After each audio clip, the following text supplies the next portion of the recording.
یہ جی رحمان صاحب نے یہ سوال لکھا ہے، آپ نے لکھا جی؟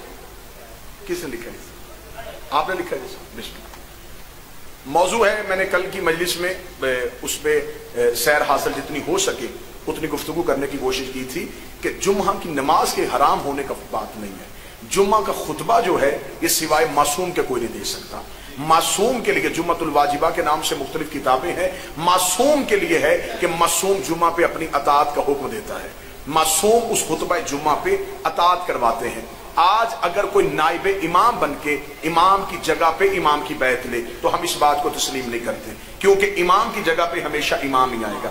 دوسرا آپ کے سوال میں جو ایک سوال ہے کہ مولا امیر المومنین کے دور میں امیر المومنین جب خود نماز جمعہ ادا کرواتے تھے، میں نے یہ نہیں کہا جس امام نے جس اپنے دور میں جمعہ پڑھایا امام کے پیچھے ماننے والوں نے جمعہ پڑھا، لیکن جس دور میں امامت کو قید کر دیا گیا، جب میں نے آپ کے سامنے حوالہ دیا حضرت امام موسیٰ کاظم علیہ السلام کا کہ جمعہ کو جب مولا علی کے دشمنوں نے اہل بیت کے خلاف استعمال کرنا شروع کیا، جیسے کہ مولا امیر المومنین کے دور میں جمعہ ہی کے خطبے میں مولا علی پہ کوف شام میں سب و شتم ہونا شروع کیا. جب اس نماز کو اولاد علی کے خلاف استعمال کرنا شروع کیا تو پھر امام نے امت پہ امام موسیٰ کاظم نے واجب کیا کہ جب تک امام مصلی پہ نہ ہو تب تک تم امام کا خطبہ نہیں سن سکتے.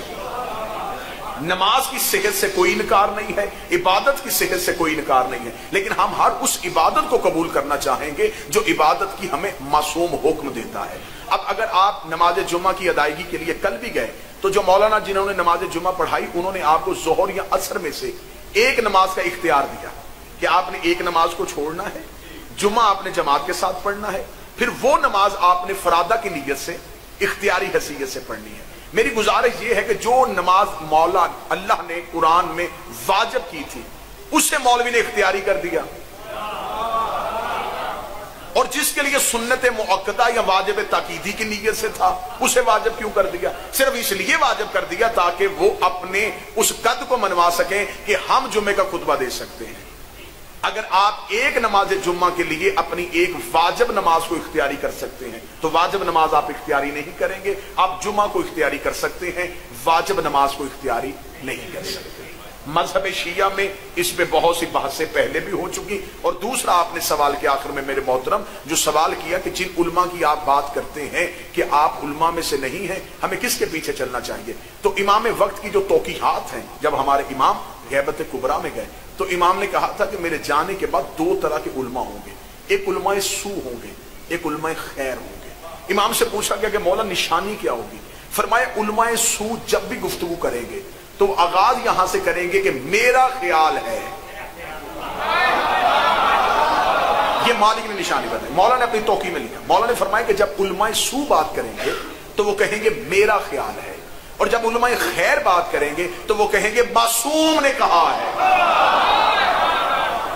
جو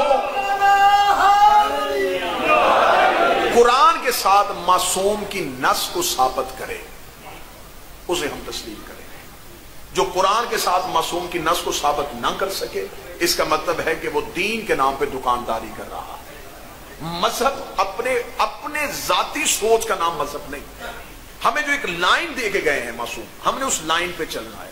جس چیز کو واجب کر دیا واجب. اب دو فجر کی نماز کی واجب رکعتیں دو ہیں، مرضی سے بندہ تیسری ادا نہیں کر سکتا، کیونکہ دو پڑھے گا تو اطاعت ہے، تیسری پڑھے گا تو بغاوت ہے. اس کا مطلب کہ حد میں رہنے کو دین کہتے ہیں، حد سے تجاوز کو دین نہیں کہتے. کسی بھی نماز کے وجود کا انکار نہیں، لیکن ہر وہ نماز امتی پہ واجب ہے جس کا حکم معصوم نے دیا.